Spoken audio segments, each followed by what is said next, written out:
Oke, teman-teman, jadi hari ini kita bakal ngomong melepaskan ya. Tapi kalau buat saya gini, seni melepaskan. Sebenarnya kalau buat saya, kita tuh nggak perlu belajar melepaskan. Jadi kita manusia ya, kalau buat saya, kita tuh nggak penting dan nggak perlu melepaskan. Nggak perlu kita belajar melepaskan. Kenapa? Karena kita mau ngelepasin apa? Nggak ada sesuatu yang kita miliki kok. Manusia tuh nggak punya apa-apa. Yang dikasih manusia mah semuanya tuh sifatnya tuh sementara. Cuman manusia kadang merasa memiliki gitu. Sehingga sesuatu yang dia rasa punya, dia misalnya punya pacar, punya pasangan, punya benda dan lain sebagainya gitu. Ketika dia katakanlah udah nggak fit lagi sama benda tersebut atau benda tersebut harus pergi atau hilang gitu ya. Jadi seolah-olah kita teh harus melepaskan gitu. Seolah-olah apa yang ada kita punya itu adalah milik kita padahal mah enggak gitu. Jadi kita tuh harus melepaskan kalau kita merasa punya sesuatu. Padahal sebenarnya manusia mah nggak punya apa-apa. Segala sesuatunya itu sifatnya itu sementara, segala sesuatu itu sifatnya datang dan pergi gitu. Tapi entah kenapa manusia tuh seneng sekali dengan sombongnya, dengan gagah berani dia bilang bahwa segala sesuatu yang ia punya itu adalah milik dia. Segala sesuatunya teh kepunyaan dia, padahal mah enggak gitu. Jadi apa yang mau dilepas punya juga enggak. Kan kita tuh melepas kalau punya sesuatu.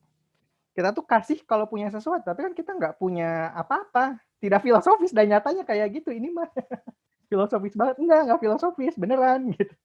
Kadang manusia itu terlalu terikat sama sebuah kepemilikan gitu, merasa memiliki pasangan, merasa memiliki handphone, bahkan merasa punya yang namanya masa lalu gitu. Sehingga dia selalu berusaha melepaskan.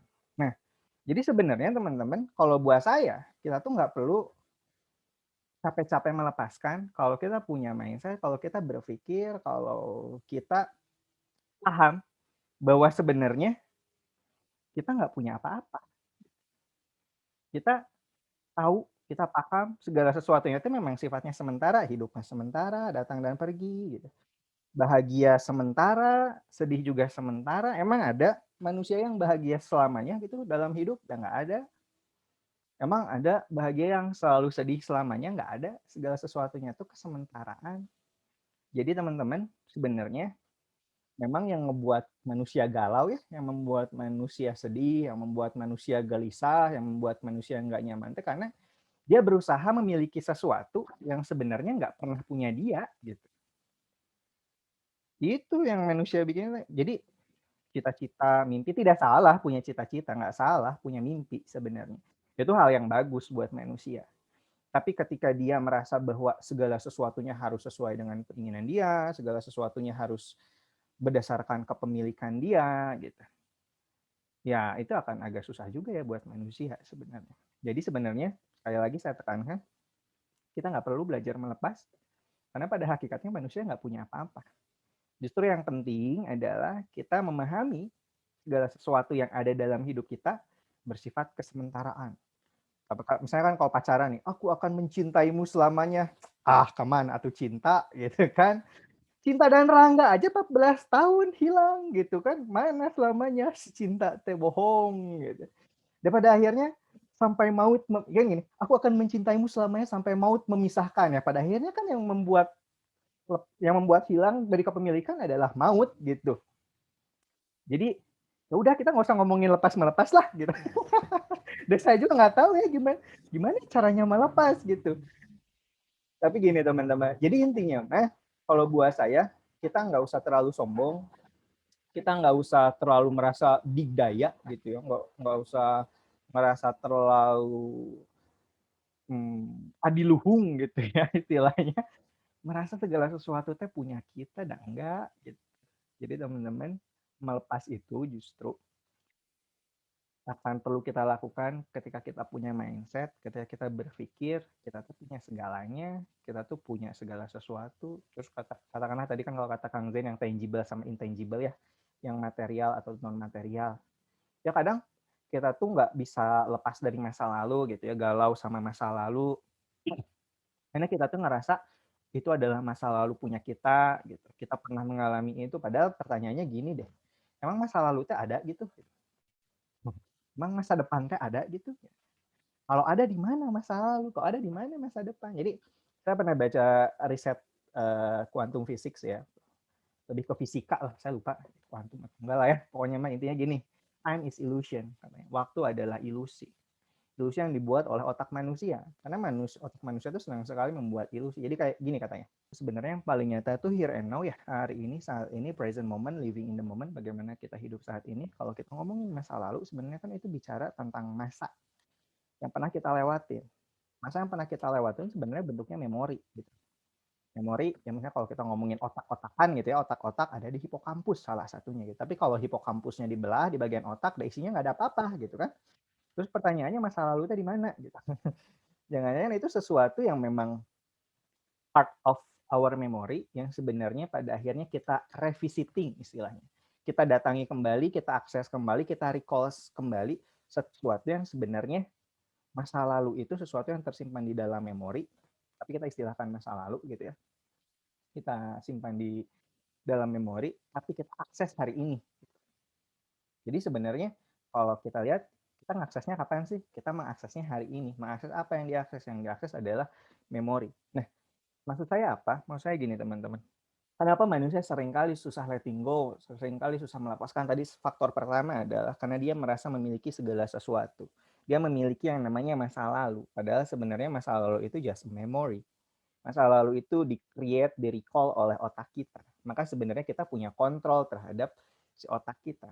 Tapi manusia itu seringkali mengalami revisiting, istilahnya kembali mengvisit, kembali menemui, kembali mengakses memori-memori tersebut, sampai pada akhirnya mengalami suatu kondisi yang namanya ruminasi. Ruminasi itu artinya mengulang-ulang lagi, mengakses bagian itu lagi, bagian itu lagi. Jadi pada akhirnya susah buat melepaskan. Sebenarnya kalau kita, karena kita merasa memiliki memori itu.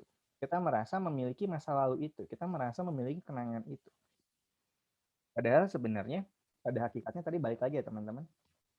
Sesuatu itu akan membuat kita menjadi tidak nyaman ketika memang kita merasa memiliki hal tersebut. Sehingga ketika kita memiliki hal tersebut, seolah-olah kita punya banyak kontrol, kita datengin lagi, akhirnya mengulang-ulang. Gitu. Dia mengalami kondisi yang namanya ruminasi. Atau ruminasi itu ya pikirannya di situ lagi, akhirnya terjebak aja di masa lalu. Atau juga mungkin ketika kita ngomongin masalah masa depan. Jadi teman-teman, kalau kita ngomongin letting go, sebenarnya itu kaitannya sangat erat dengan konteks here and now, melepaskan. Melepas itu kaitannya erat sama si here and now. Karena kalau kita sadar bahwa segala sesuatu yang kita alamin itu sebenarnya bukan kepemilikan kita. Jadi teman-teman, gimana caranya melepaskan? Sebenarnya kita tidak perlu melepaskan selama kita here and now. Gitu. Kita merasa tidak memiliki apapun, kita justru hadir utuh hari ini saat ini. Jadi saya tuh ingat sama filosofi Bushido dari Jepang. Jadi si Bushido ini sebenarnya the art of fighting gitu ya. Kalau dalam petarung samurai kayak gitu-gitu gitu. Tapi sebenarnya secara filosofis dia bilang kayak gini.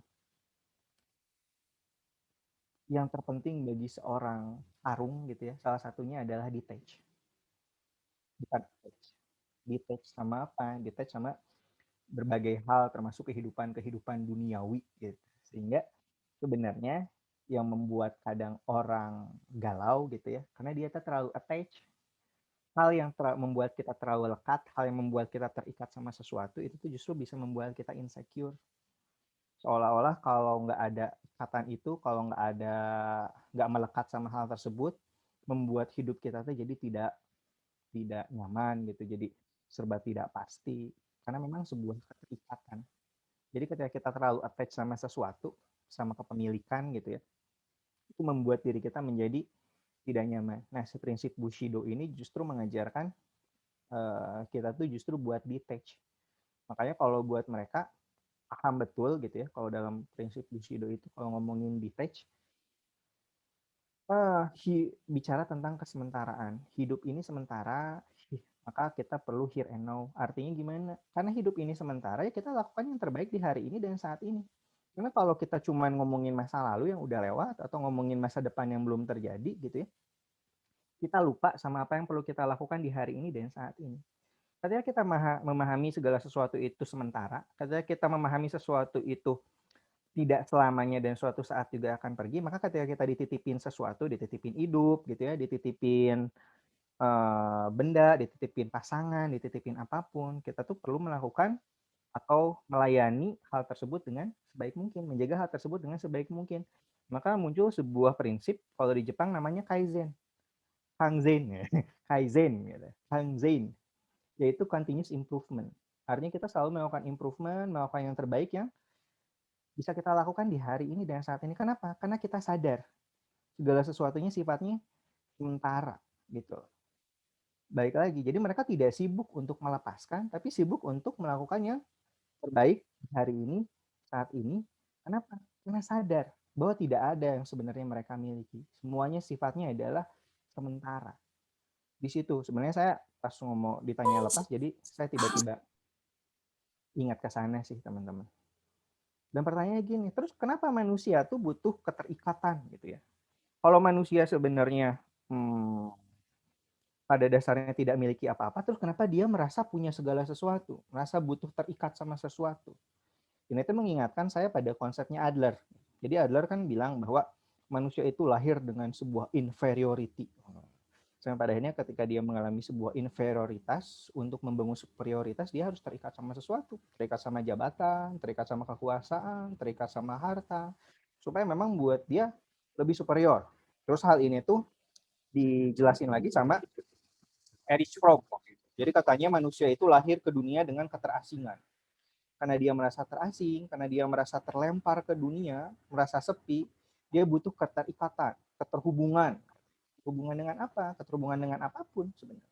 Sehingga dia membuat hubungan dan keterikatan. Tapi sayangnya keterikatan, keterhubungan tersebut kadang terlalu bablas sehingga membuat dia malah menjadi insecure. Nah, hal tersebut tuh kan sifatnya sangat filosofis kalau dari Erich Fromm sama Adler gitu. Akhirnya hal tersebut tuh dikembangin nih secara empiris sama Salome Schwartz. Dia ngembangin teori yang namanya personal value, teman-teman. Kata Schwartz gini, manusia itu setidaknya punya dua value besar. Ya, manusia itu punya dua value besar. Satu, value yang sifatnya transcendental. Yang kedua, value yang sifatnya adalah avoidant anxiety. Jadi, manusia biasanya butuh keterikatan sama sesuatu, gitu ya. Butuh mempunyai keterikatan sama aturan, keterikatan sama sebuah kekuatan, sama kekuasaan, sama power, dan lain sebagainya. Itu digunakan oleh manusia untuk bisa menghindari rasa cemas. Karena dia merasa lebih superior, karena memang memiliki sesuatu. Jadi justru ketika kita merasa harus memiliki sesuatu, kalau kata Schwartz ya, kalau kata Adler juga, itu justru menunjukkan bahwa kita sebenarnya adalah individu yang inferior, sehingga sibuk memiliki sesuatu hanya untuk menghindari kecemasan. Lalu pertanyaannya apakah salah? Kalau begitu ya tidak salah sebenarnya. Cuman capek aja ketika kita berusaha gitu, punya kekuasaan, punya power, hanya untuk menghindari kecemasan gitu. Padahal sebenarnya ada tahap yang berikutnya lagi, yaitu tahap transcendental. Tahap transcendental itu bagaimana justru dengan apa yang kita miliki gitu. Kita tidak terikat, tapi kita justru menggunakan apa yang kita miliki, resource yang kita miliki untuk berbagi kebaikan. Manusia tidak perlu belajar melepaskan, karena sebenarnya dia nggak punya apapun. Manusia itu merasa memiliki banyak hal, merasa memiliki pasangan, merasa memiliki materi, dan lain sebagainya, sehingga dia merasa ketika hal tersebut sudah tidak relevan lagi, dia merasa harus melepaskan. Padahal dari awal itu mah bukan punya dia. Itu sifatnya sementara. Dia aja sok-sokan, manusia ini sombong gitu ya. Merasa punya segala sesuatunya. Jadi satu, konsepnya adalah manusia sebenarnya tidak memiliki apa-apa, sehingga memang tidak perlu melepaskan apa-apa. Segala sesuatunya bersifat sementara. Itu yang satu. Nah, lalu gini, kenapa pada akhirnya kalau manusia merasa kalau manusia sebenarnya tidak punya apa-apa, tapi dia merasa memiliki sesuatu. Ya, manusia kan pada dasarnya tidak punya apa-apa, semuanya sementara. Tapi kenapa dia merasa memiliki sesuatu? Karena kalau kata Adler gitu ya, kata Erich Fromm, dibilang bahwa manusia merasa harus terikat sama sesuatu karena dia kalau nggak terikat sama sesuatu akan merasa inferior. Itu semua digunakan untuk mencapai sebuah titik superioritas gitu. Sehingga manusia sibuk harus mengikatkan dirinya pada sesuatu, sama jabatan, sama materi, sama posisi, supaya dia merasa lebih mampu menghadapi sesuatu. Nah, dia pada dasarnya ngerasa inferior sebenarnya. Oke. Itu yang Kalau kedua. Bin, bentar Bin. Manusia itu sengaja mengikat dirinya pada sesuatu atau mengikat sesuatu pada dirinya? Mengikatkan dirinya pada sesuatu. Mengikatkan dirinya Pada pada sesuatu. sesuatu ya. Betul. Makanya kan gini. Padahal sebetulnya kan nggak butuh. Tapi kemudian Adler bilang bahwa ada inferiority sama superiority. Orang tuh akan cenderung punya kebutuhan untuk mencari superioritas gitu maksudnya ya. Betul. Karena Maka dia akan, padahal mengikat. sebetulnya nggak usah melepaskan apa-apa karena memang nggak punya apa-apa. Tapi gara-gara pengen superior, Betul. Dia jadi sibuk atau pengen mencari, menghindari dari inferioritas, dia mengikatkan sibuk, dirinya. betul, mengikatkan dirinya terhadap Mengikatkan sesuatu. dirinya. Ya, ya. Ya, oke. Nah, Lanjut. yang capek itu kan gini, ketika kita berusaha untuk mengikatkan diri pada sesuatu, tapi sesuatu tersebut tidak mau terikat sama kita. Bertepuk sebelah tangan dong, Kang. Bertepuk sebelah tangan. Aku teh mau sama si itu, tapi si itunya tuh nggak mau sama aku. Nah, itu masalahnya. Masalah emang. Sama-sama yakin ya, yang satu yakin mau, satu yakin nggak mau. Nah, betul. Karena gini gitu, kita teh merasa bahwa ketika bersama dia kita akan merasa lebih baik. Kita merasa ketika bersama dia kita akan lebih bahagia. Kita merasa ketika bersama si dia kita merasa lebih menjadi sesuatu yang lebih superior gitu, lebih self esteem tinggi, lebih dihargain, lebih disayangin. Nah, yang jadi masalah adalah ketika kita berusaha mengikatkan diri kita pada sesuatu yang di luar kontrol diri kita, bisa jadi sebenarnya dianya tidak mau terikat sama kita. Akhirnya apa? Ya tadi, manusia ketika ekspektasinya nggak tercapai, wantingnya nggak terrealisasi gitu. Akhirnya galau-galau juga, terus jadi merasa bahwa aku harus melepaskan dia. Pertanyaan aku harus melepaskan dia gitu. Tapi emang dia punya kamu harus dilepaskan segala gitu kan? Jadi aku punya gebetan, terus aku bilang aku harus melepaskan dia. Lah, emang dianya punya kamu? Emang dia ngerasa punya kamu gitu? Padahal kan enggak gitu. Jadi apa yang mau dilepasin sebenarnya? Tapi kita tuh sok-sok merasa memiliki dia. Terus kenapa saya harus memiliki dia? Karena tadi bersama dia hidup saya menjadi lebih indah, bersama dia hidup saya menjadi lebih nyaman. Padahal kemana atuh cinta gitu ya? Cinta dan rangga aja kan ujung-ujungnya mah kemana atuh gitu. Nah, itu yang kedua, teman-teman. Tadi pertama tentang kepemilikan. Yang kedua kita bicara tentang bahwa kenapa manusia mencari keterikatan karena dia sebenarnya menginginkan sebuah superioritas. Terus pertanyaan berikutnya gini. Apakah itu sebuah hal yang salah? Ya tidak salah sebenarnya gitu. Ketika manusia menginginkan terikat sama sesuatu, ingin memiliki sesuatu, ingin mempunyai sesuatu. Tapi sebenarnya sekarang yang menjadi penting adalah untuk apa kita memiliki itu semua gitu. Tujuannya apa juga memiliki itu semua. Karena pada dasarnya gini, kan kalau tadi aku cerita tentang source juga ya, bisa jadi ketika kita menggunakan resource kita hanya untuk anxiety avoidance, untuk menghindari kecemasan, jadi kita sibuk mengeruk resource, kita sibuk membangun sebuah bonding dengan sesuatu itu hanya dalam rangka menghindari kecemasan. Semakin kita berusaha menghindari kecemasan, justru itu menunjukkan bahwa kita sangat cemas. Kalau aku nggak kaya nanti, kalau aku tidak menjabat nanti, itu kan menunjukkan kecemasan. Berarti gini bukan, Win? Kalau kita kemudian merasa harus memiliki sesuatu, berhasrat sangat mendambakan ingin sesuatu, berarti sebetulnya di lubuk hati atau di dalam diri kita yang terdalam, sebetulnya ada yang inferior gitu ya. Betul. Berarti kita harus mencari, aku kurang apa nih kok sampai aku harus terus-terusan gitu, ingin itu gitu ya. Makanya kan sifatnya nggak puas-puas kan. Udah 2 miliar, pengen 7 miliar, 7 miliar, pengen korupsi 17 miliar gitu kan. Enggak, udah tahun lalu ada corona, sekarang ada varian baru, anggaran baru. Ada varian baru, anggarannya anggaran baru. Anggaran baru gitu. Oke, itu kan itu ya berarti tadi sifatnya nggak puas. Terus selanjutnya gimana dong? Mesti gimana tuh? apa yang perlu dilakukan ketika udah mulai terjadi kan jadi nggak salah, tapi memang ini alamiah ya. Karena kalau Alamiah. kata Adler, ya kita memang berusaha untuk menghindari anxiety itu. Betul, betul. Tapi Nah, ternyata kalau menghindari anxiety itu ciri bahwa kita tuh ada yang salah sama dalam diri kita, kan gitu ya? betul, Nah betul. ini kemana ya?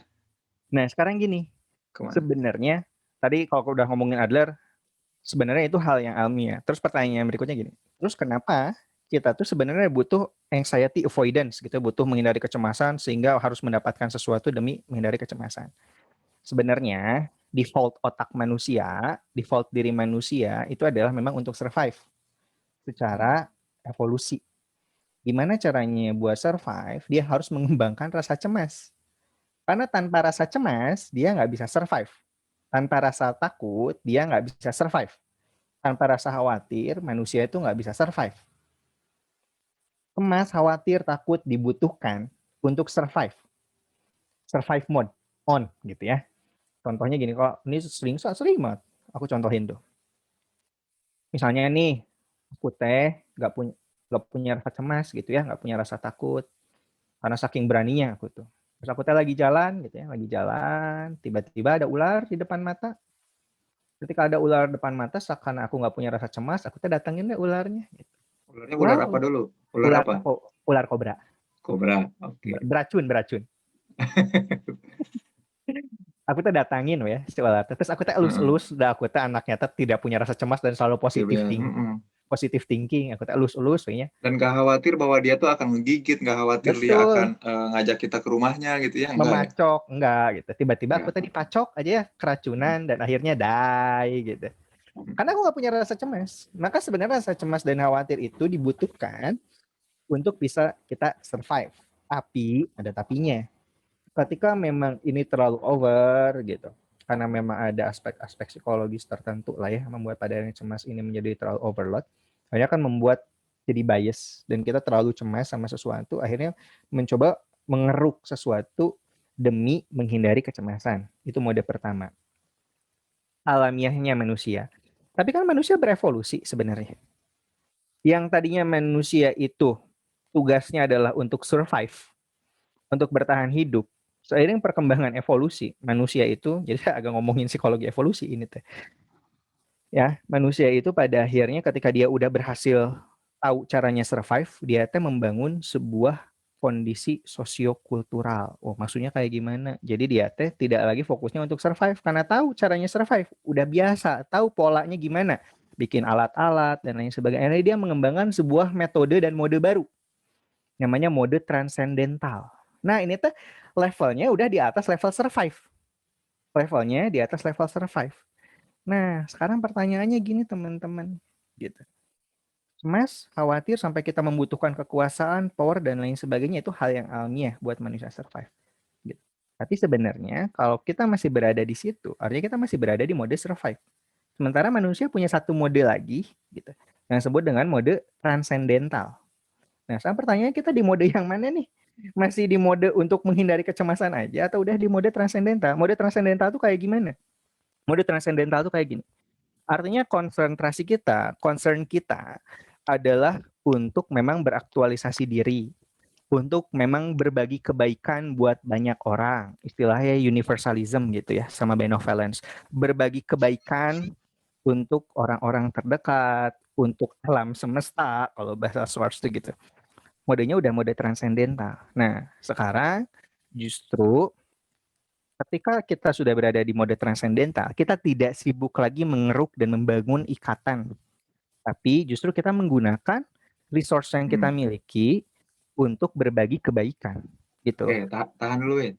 Tahan. Jadi kalau kan gini ya, berarti seni melepaskan itu yang harus dilakukan. Jadi kalau ingin bisa melepaskan, mengikhlaskan, memaafkan gitu ya, dan tidak punya problem dalam hal itu, berarti yang pertama adalah kita perlu sadari kita ini ada di kategori yang mana gitu ya. Betul. Apakah kita masih berada pada, oh ternyata aku selama ini itu hidup untuk memenuhi banyak hasrat, gairah, keinginan yang kemudian itu tuh sebetulnya yang membuat kita nantinya susah melepaskan, padahal itu tuh hal-hal yang diawali atau datang karena kita teh, apa namanya, inferior gitu ya, Betul merasa betul. nggak aman.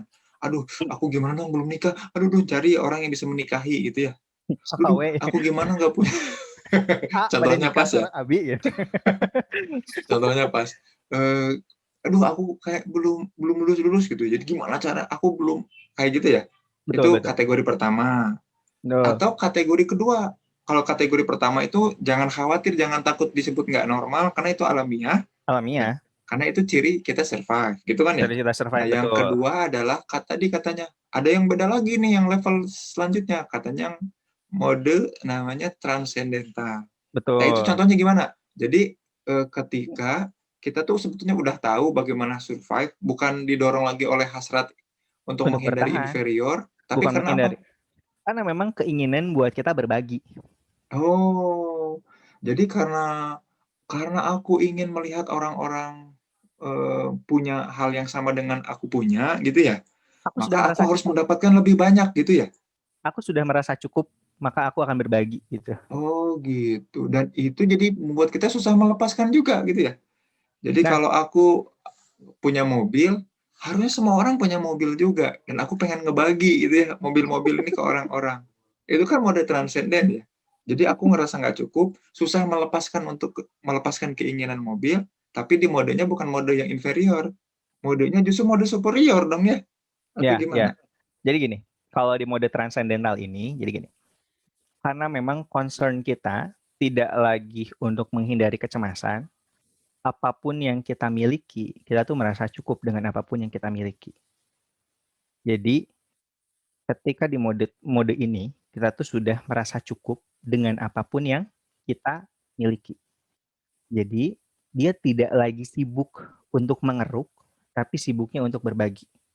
Terus kan pertanyaannya gini, kalau dia tidak lagi sibuk mengeruk dan sibuk berbagi, nanti dia kehabisan dong? Oh tidak. Kenapa? Karena ketika kita concern untuk berbagi, gitu ya, tidak lagi sibuk untuk mengeruk demi menghindari kecemasan, kita tuh akan hidup here and now. Kita itu akan hidup di hari ini, saat ini. Dan ciri orang yang hidup di hari ini dan saat ini, dia itu berusaha melakukan yang terbaik sebisa mungkin dari apa yang sedang dia dikerjakan hari ini. Contohnya gini, kalau aku sekarang sedang mengerjakan skripsi hari ini, ya fokus gitu ngerjain skripsi. Gitu. Aku tidak memikirkan ketika ngerjakan skripsi teh, aduh nanti gimana kalau ditolak, aduh nanti gimana kalau Nah, direvisi, aduh nanti kalau gimana gagal ya? kalau gagal, aduh gimana nanti. Kalau kita tidak memikirkan itu gitu ya, tapi kita concern dengan apa yang sedang kita lakukan, Nah, yaitu adalah mengerjakan skripsi, maka kita akan nah, mengerjakan skripsi sebaik mungkin. oke. Dan ketika kita mengerjakan skripsi sebaik mungkin, hasilnya, possibility-nya juga akan menjadi lebih baik dibandingkan ketika kita ngerjain concern-nya adalah gimana kalau gitu. Bayang nggak? Hmm. Karena harusnya aku ngerjain skripsi Oh, misalnya. fokusnya yang penting udah aja kerjain ya. Ini Ngerjain, termasuk juga ada komentar nih dari Bunda nih, dari Bunda. Kak Sri Maulana. Apa cenah? Katanya suaminya pokoknya udah nggak serik lagi sama kerjaannya. Nah, terus ini paragraf terakhirnya bagus nih. Semakin kami niat melepaskan, tapi semakin banyak rezeki pekerjaan Itu. yang datang.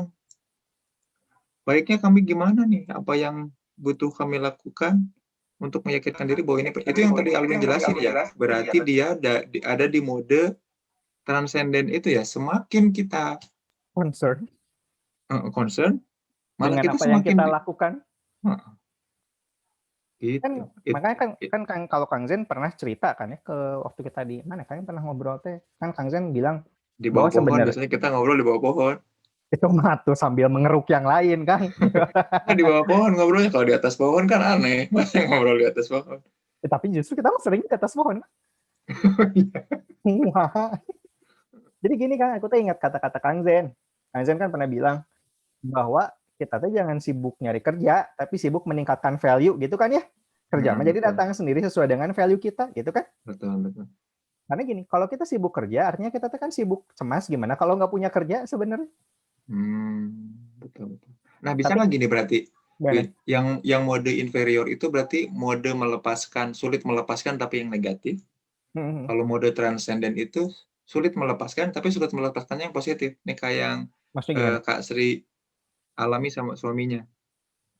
Gimana? Sulit melepaskan pekerjaannya karena semakin ingin melepaskan, makin banyak amanah gitu. Terus kenapa harus dilepaskan? Nah, ya itu kan sama-sama sulit melepaskan kan?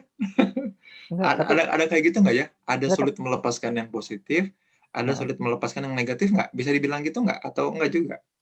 Suami konsultan dan kontraktor, ya. Udah setahun niat pengen meninggalkan pekerjaan itu dengan alasan kondisi sudah tidak sejalan dengan hati nurani.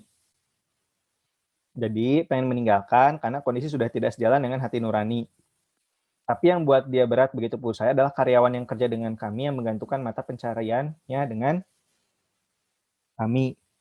Selain itu tanggungan kami juga besar menafkahi keluarga besar. Semakin niat melepaskan, tapi semakin banyak rezeki pekerjaan yang datang. Baiknya kami gimana Kang? Apa yang butuh kami lakukan untuk meyakinkan diri bahwa ini pekerjaan terbaik? Nah, kalau misalnya kayak gini gitu ya, berarti kan pertanyaannya adalah tidak sesuai hati nurani yang seperti apa? Nggak sesuai hati nurani teh yang kayak gimana maksudnya gitu ya. Ini teh tidak sesuai dengan hati nurani kayak gimana. Semakin kami meniat melepaskan, tapi semakin banyak rezeki pekerjaan yang datang. Baiknya kami gimana Kang? Gitu. Caranya ngerjain proyek mungkin ada suap gitu ya. Jadi gini sih, ada sebuah prinsip yang baru lagi dari melepaskan. Gitu. Ini mengingatkan saya.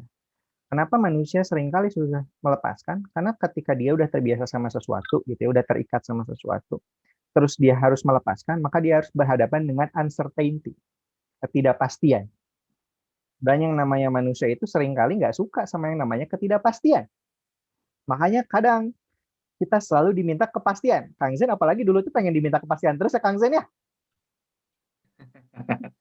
Alwin yang suka diminta kepastian mah Kang Alwin. Zen juga zaman kuliah suka Ah, diminta kepastian. enggak. Nah, itu dulu tadi prinsip pertama bahwa manusia itu tidak suka sama hal-hal yang tidak pasti. Karena di dalam ketidakpastian manusia masih harus mencari. Dan manusia ketika harus mencari harus menggunakan effort, energi dan otaknya gitu. Sementara manusia sendiri seringkali mengalami kondisi yang namanya cognitive misers. Malas berpikir. Jadi pengennya di pola yang udah itu aja. Di pola yang udah dia pahami, di pola yang udah dia ketahui. Karena ketika dia harus melepaskan sesuatu, artinya dia harus melepaskan kebiasaan, ngelepasin pola, melepaskan sebuah zona, melepaskan sebuah tempat. Dan dia harus berhadapan dengan uncertainty. Ketidakpastian itu sesuatu yang memang buat manusia tidak menyenangkan. Karena dia harus adjust lagi, karena dia harus berpikir lagi, karena dia harus mengeluarkan sebuah effort dan energi baru lagi untuk bisa memastikan sesuatu yang sebenarnya belum pasti. Masuk ketika memang mungkin melepaskan pekerjaan. Kenapa seringkali manusia sulit melepaskan pekerjaan, melepaskan pasangan misalnya. Karena ketika memang dia lepasin, ya nanti gimana ya kalau tidak ada pasangan, nggak ada yang ngingetin makan lagi. Biasanya kan setiap pagi, siang, sore, malam teh diingetin makan gitu. Nanti mah jangan-jangan jadi lupa makan. Kalau udah punya pekerjaan, nanti gimana kalau tidak dapat pekerjaan lagi. Nah, manusia tadi balik lagi. Susah melepaskan karena pada akhirnya mencemaskan sesuatu. Ya itu hal yang wajar sebenarnya kan untuk survive. Kalau aku melepaskan pekerjaan ini, lalu nanti aku tidak dapat kerja. Kalau tidak dapat kerja, nanti gimana aku makan? Nah, pada akhirnya kan masuk ke dalam kondisi yang namanya kecemasan. Dan itu suatu hal yang sebenarnya lumrah-lumrah aja. Manusia kan pada akhirnya susah melepaskan karena dia akan berhadapan dengan ketidakpastian. Ketidakpastian akan membuat kecemasan. Kecemasan akan membuat hal-hal yang tidak nyaman. Tapi sekarang kan balik lagi tadi concern-nya. Justru sekarang concern-nya adalah apakah kita terjebak di dalam rasa cemas tersebut, di dalam kekhawatiran tersebut, atau kita fokus sama here and now, apa yang bisa kita lakukan hari ini dan saat ini.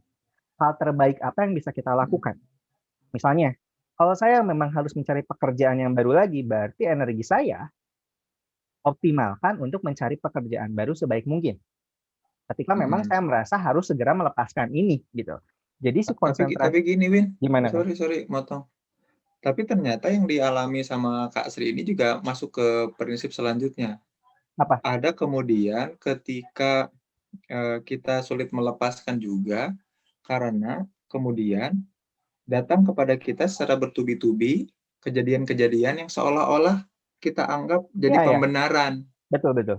Pembenaran sehingga kita sulit melepaskan. Contoh, Betul betul. misalkan suaminya tadi, jadi bukan karena, "Duh, aku takut ketidakpastian." Ya, itu betul ya. Itu betul, Deng. Tapi kemudian juga, nah, Di-encourage. iya, ditambah dengan ada hal-hal yang jadi pembenaran. Misalkan, "Tuh kan lihat kalau dia nggak aku ingetin makan, dia nggak makan." Gitu ya. "Tuh Mhm. kan baru aja aku mau niatin untuk keluar dari pekerjaan, malah nambah lagi kerjaan." Itu kan jadi pembenaran untuk Iya ya, bertahan, untuk sulit melepaskan. betul. Padahal sebetulnya kan itu ujian. Kalau memang serius nih, mau berada di tempat atau kerjaan yang kita pikir lebih halal gitu ya, karena ada unsur kepastian yang lebih tinggi soal kehalalan, ya kenapa nggak langsung memutuskan? Kan gitu ya.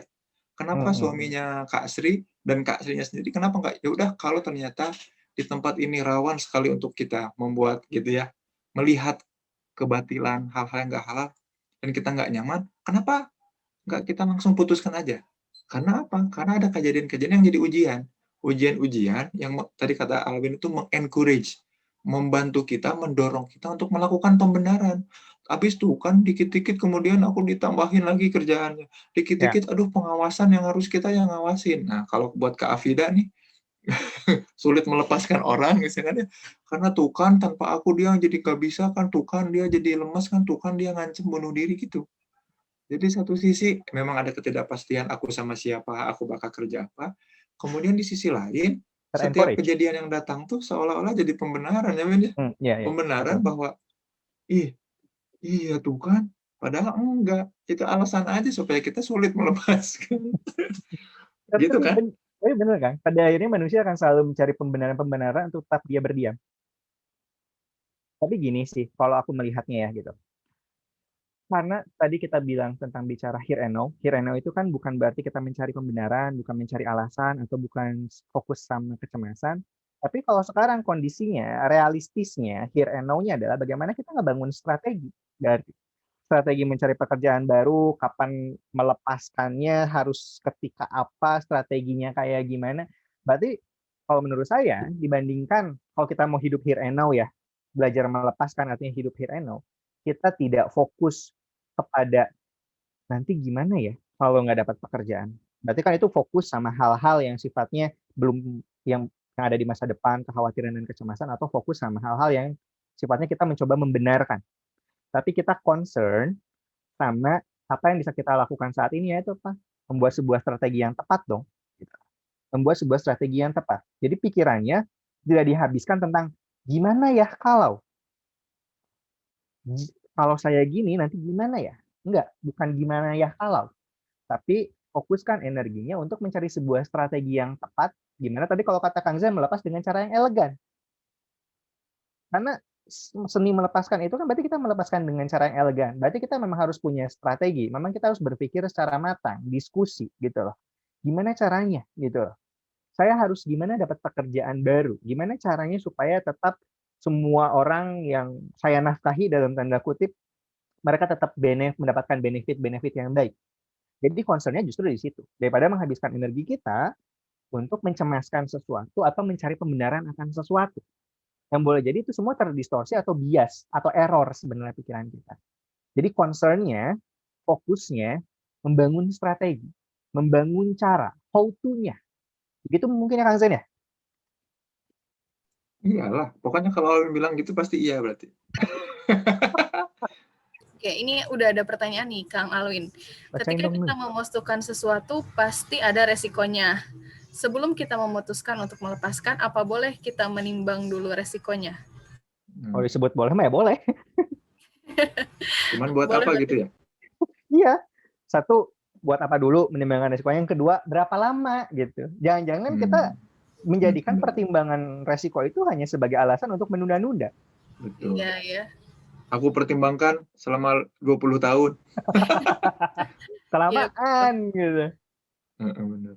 Gitu. Ya, Jadi kayak Kak Sri juga ya, aku kan pertimbangkan nih untuk bisa keluar kerja selama 20 tahun keburu pada kuliah ya anak.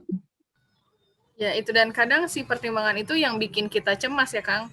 Kita jadi semakin cemas karena kita semakin mempertimbangkan gitu. Benar juga. Iya, Semakin dipikirin ya. makin dipikirin. Jadi mempertimbangkan boleh, tapi justru kita harus tahu batas mempertimbangkan itu kayak gimana. Jangan sampai mempertimbangkan itu justru jadi alasan kita menunda dan tidak melepaskan pada Tapi akhirnya. bisa nggak gini, dibilang gini, Win? Semakin mempertimbangkan tuh semakin berat ya. Karena semakin ditimbang kan semakin berat ya. Bisa, apa yang Iya. Kang Zain bilang bisa. Jadi semakin Dibalikin, nggak melepaskan kan, Kang, karena berat. Iya, bener. Karena gini boleh jadi, ketika kita mempertimbangkan sesuatu, sebenarnya jangan-jangan kita bukan mempertimbangkan baik buruknya, tapi justru kita banyak menimbang buruknya apa gitu. Atau mencari pembenarannya Iya, mencari apa ya? pembenaran tadi gitu, mencari Belum nemu hal-hal nih pembenarannya. timbang-timbang gitu. Makanya kadang gini sih, kalau menurutku, kadang kita mempertimbangkan pun butuh sesuatu dari sudut pandang orang lain juga sih, yang memang lebih objektif. Karena boleh jadi sudut pandang kita ya, hanya di situ-situ aja, tidak wise juga, karena memang ada subjektivitas dan kepentingan personal. Jadi kita butuh orang lain ya, butuh support. Sudut pandang, butuh support system juga sebenarnya. Kalau sendiri jadi bias dan kita pasti akan mengambil hal yang kita inginkan ya. Jadi maksudnya kayak kita akan mengambil, mempertimbangkan hal-hal yang mendukung kemauan kita gitu ya. Betul. Gimana caranya gitu? Pokoknya mah sesuai dengan yang aku pengenin aja. Pokoknya yang Kang Zen bilang betul aja lah. Iya, betul. Oke, Kang Alwin. Jadi intinya teman-teman, kenapa kita sulit melepaskan adalah karena rasa kita memiliki atas sesuatu. Padahal kalau dibalikin lagi, kita tuh sama sekali nggak punya apa-apa ya, Kang. Sama sekali tidak memiliki apa-apa. Kayak pekerjaan gitu. Ya, suatu saat juga akan pensiun. Suatu saat juga kalau seandainya memang itu tidak fit juga memang cari lagi. Ya gitu pokoknya mah gitu. Pasangan suatu saat juga akan hilang gitu, bahkan hidup kita juga suatu saat akan hilang gitu. Jadi yang dikontrol kalau gitu bukan gimana cara melepaskan, tapi gimana biar kita nggak ngerasa memiliki, karena gitu ya. Iya, tantangan banget. Perasaan memiliki. Oh, jadi seninya tuh di mana? Di situ berarti ya? Bagaimana caranya? Kita merasa bahwa segala sesuatunya cukup dan kita tidak memiliki apapun. Menyadari bahwa sadar bahwa hidup itu adalah sifatnya kesementaraan. Bahagia aja udah sementara ya kan, senang sementara, sedih sementara, semua juga sifatnya sementara. Seni menyadari bahwa hidup ini adalah tentang kesementaraan, tentang datang dan pergi, bukan cuma tentang mendapatkan, tapi akan mendapatkan itu, kedatangan itu akan selalu dibarengi dengan melepaskan dan kepergian. Sesuatu yang kita dapatkan pasti suatu saat akan hilang, mau nggak mau gitu. Ada nggak sesuatu yang kita dapatkan tapi akan kita miliki selamanya, Kang, kira-kira?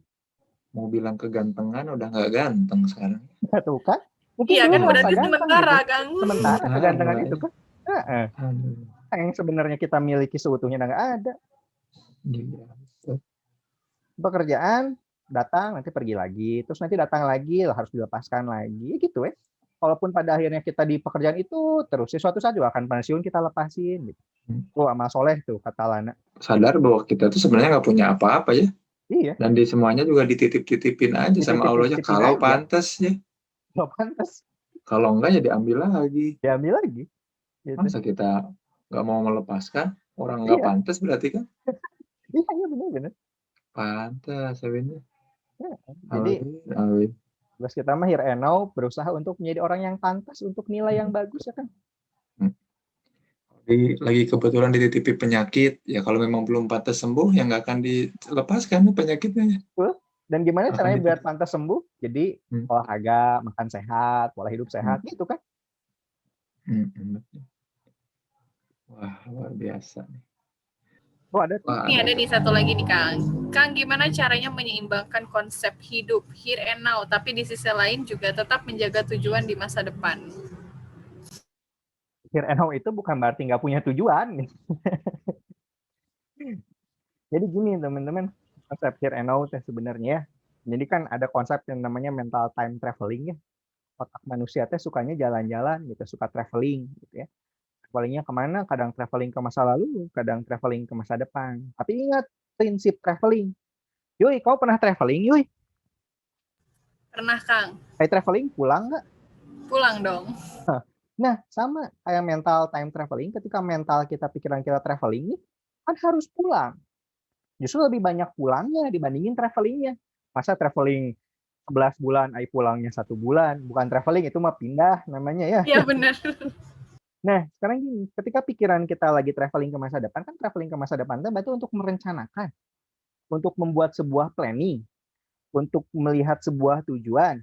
Habis itu mau pulang lagi untuk melakukan itu gitu. Nah, itu here and now tuh kayak gitu. Here and now itu bukan berarti kitanya nggak kemana-mana banget, enggak. Kita boleh sedikit mengintip masa depan untuk merencanakan, bikin grand plan, bikin visi, bikin tujuan. Habis itu mah udah balik lagi ke saat ini untuk merealisasi dan membawa tujuan visi itu step by step-nya ke hari ini, saat ini untuk dilakukan. Nah, itu here and now. Bayang nggak? Bayang lah. Gitu ya, Kang Zen ya? Iya. Saking here and now-nya saya nggak akan ngebayangin, karena ada di here and now. Nggak mau ngebayangin. Ciri-ciri orang yang nggak mau ngebayangin juga kadang-kadang lagi fokus di here and now. Yang penting kembali, ya betul ya, ada filosofi pulang ya. Ada filosofi pulang. Sejauh apapun kita berangkat, butuh pulang. Butuh pulang gitu. Pulang ke rumah. Rumahnya di mana di Butuh sini? mewujudkan di dalam diri. Betul. Dan Betul. here and now ini kadang orang-orang jadi salah. Artinya tuh jadi YOLO gitu ya. You only live once. Jadi mereka malah tidak melakukan sesuatu dengan baik justru ya, Kang, kadang. Nah, justru sebenarnya konsep YOLO yang benar tuh, karena hidup kamu cuma sekali, kamu harusnya melakukan hal yang terbaik di saat itu. Ya, harusnya gitu. Jadi teman-teman, intinya mah jadi manusia mah nggak usah sok-sok sombong lah gitu, seolah-olah punya banyak hal sehingga harus dilepaskan, padahal kita tuh nggak punya apa-apa gitu. Semua tuh cuma sementara, semua mah cuma titipan, semua yang datang akan pergi, semua yang kita miliki akan hilang. Jadi kita nggak perlu sombong bahwa segala sesuatu itu sebenarnya seolah-olah punya kita, enggak.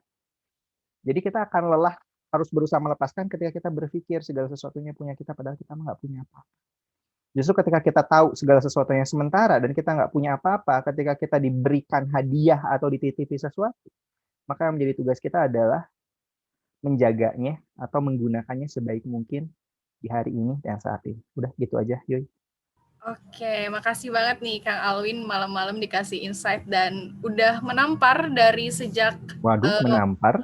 Iya, menampar banget dari semenjak kalimat pertama tadi Kang Alwin cerita kalau misalkan sebenarnya kita nggak perlu untuk melepaskan karena apa yang mau kita lepaskan, toh kita tidak memiliki apa-apa. Jadi sebenarnya seni melepaskan adalah seni sadar diri kalau kita itu sebenarnya tidak memiliki apa-apa gitu. Jadi semua yang kita miliki, semua yang kita alami juga itu bersifat sementara.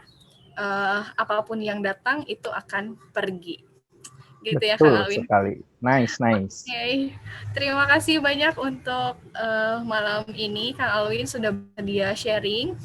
Kang Zen juga, kemudian juga terima kasih kepada semua teman-teman yang udah menyimak nih soal seni melepaskan ini. Semoga setelah ini teman-teman jadi semakin sadar diri kalau apa-apa itu sementara, dan juga tadi ada salah satu disinggung supaya nggak insecure, kita nggak ngerasa inferior, dan kita menempelkan sesuatu untuk kepada diri kita supaya kita merasa superior.